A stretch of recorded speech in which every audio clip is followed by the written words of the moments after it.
Bonjour à tous, nous commençons aujourd'hui un nouveau Pérec, le 13e Pérec, Pérec Yud Gimel à la première Mishnah.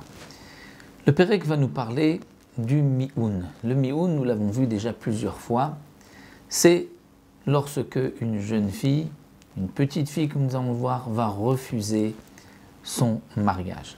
De quoi il s'agit? Nous savons qu'un homme, comme c'est marqué dans la Torah, peut recevoir des kiddushin pour sa fille, c'est-à-dire il peut marier sa fille, même sans son consentement, à condition que ce soit avant l'âge de 12 ans. C'est-à-dire qu'un homme a la possibilité de marier sa fille lorsqu'elle est petite, qu'elle a moins de 12 ans, il reçoit les kiddushin pour sa fille et sa fille est mariée à l'homme qui aura donné les kiddushin au père. Ce mariage ne pourra s'interrompre, s'arrêter que par un get, que par un acte de divorce. Et donc c'est un mariage qui est minatora, de la Torah, et cette petite fille est mariée à l'homme qui aura donné les kiddushin au père. Mais il y a aussi des kiddushin qui sont midérabanan. C'est-à-dire que lorsque une fille, en général orpheline, qui a perdu son père, la mère ou le frère de cette fille sont inquiets pour leur fille, leur petite sœur, et donc les Chachamim leur ont donné la possibilité de marier cette petite fille à un homme qui l'épousera et qui donc aussi s'occupera d'elle, la nourrira, donc bien sûr dans toutes les conditions que la Torah exige à un homme de se conduire vis-à-vis de sa femme. Et donc ce mariage n'est en vérité qu'un mariage midérabanan, puisque minatora, ce n'est que le père qui peut recevoir des kiddushin pour sa fille, et non pas la mère ni le frère. Malgré tout, les Chachamim ont dit que ce mariage sera valable, mais cette fille, lorsqu'elle arrivera à l'âge de 12 ans, elle peut refuser le mariage, le mioun, elle dit « je ne veux pas de ce mariage », et à ce moment-là, tout s'annule rétroactivement et elle n'a jamais été mariée. Là, nous avons une marloquette entre Beth Shammai et Beth Hillel. Beth Shammai nous disent, Beth Shammai ne peuvent faire le mioun que les haroussot, celles qui sont fiancées, c'est-à-dire elles ont reçu les kiddushin, mais il n'y a pas eu de vie commune entre le mari et cette fille-là. Dans ce cas-là, elle peut refuser le mariage, mais si elle a vécu avec son mari, là, elle ne peut plus refuser le mariage. Alors que Beth Hillel omrim, haroussot ou nesouot. Pour Beth Hillel, même une fille qui a été pas seulement fiancée, dont le frère et la mère ont reçu des kiddushin, mais même qui a été mariée, le mariage donc, peut être annulé d'après Beth Hillel, même si ils ont vécu ensemble. La raison de Beth Shammai, comme nous explique les Mefarshim, c'est parce que si on dit à un homme, tu te maries avec cette fille, mais elle peut refuser le mariage, il risque ensuite de ne pas vouloir faire trop de dépenses, on ne pourra pas se marier avec elle puisqu'il se dit je vais aujourd'hui faire un mariage, j'aurai des dépenses pour qu'ensuite elle refuse ce mariage, donc il risque de ne pas se marier avec elle et comme nous l'avons vu, c'est pour le bien de cette petite fille qui est orpheline, qui n'a pas qu'un pour s'occuper d'elle, donc c'est pour son bien que les Chachamim ont permis ce mariage, donc Beth Hillel nous disent même après le mariage, même s'ils ont vécu ensemble, elle pourra refuser le mariage. Autre marloquette. Beth Shammai omrim bebaal velo beyabam.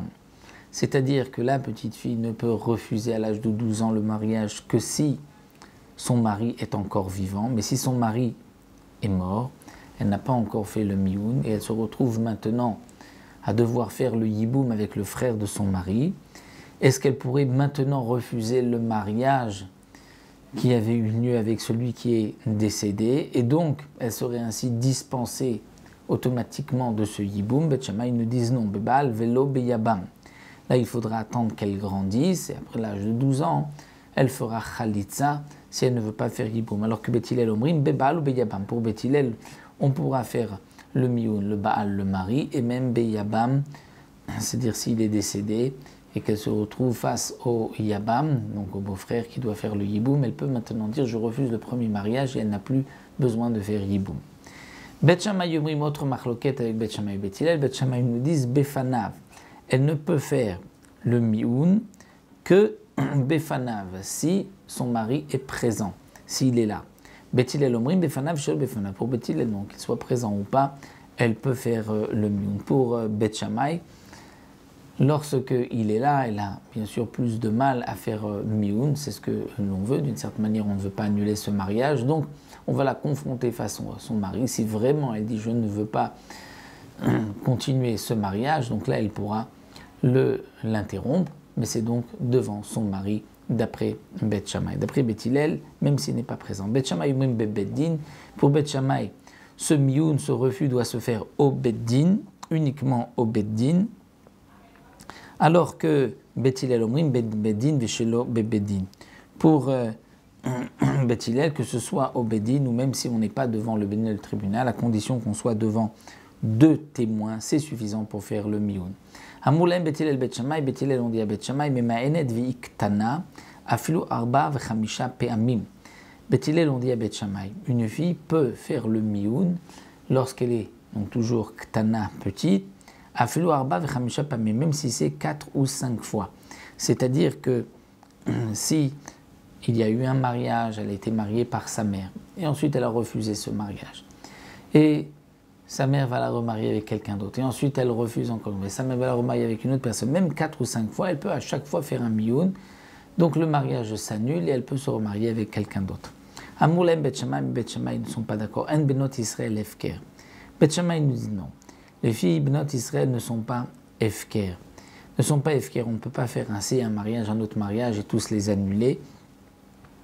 Donc pour Bet Shammai, elle a Memaenet, elle fait le mioun une seule fois, si elle refuse son premier mariage, ou Mamtenet Achet Tagdil, ou Temaen Vetinase. Ensuite, elle devra attendre que elle grandisse, et elle, si on s'en suit à ce qui est marqué dans la Mishnah, ou Temaen, elle fera encore une fois le mioun, et à ce moment-là, elle pourra se remarier avec quelqu'un d'autre. Mais le Barthénoura nous explique qu'en vérité, non, il n'y a pas besoin de faire 2 fois le mioun. Donc, ou bien elle fait le mioun et elle attend qu'elle grandisse pour se remarier, ou bien, si elle veut, elle pourra faire le mioun avec cet homme-là et ensuite se remarier, mais ensuite elle ne pourra plus refuser ce deuxième mariage. Donc voici plusieurs marloquettes entre Bet Shammai et Bet Hillel concernant le mioun. Et Bezrat Hashem, on reverra encore par la suite d'autres cas dans les Mishnayot qui suivront.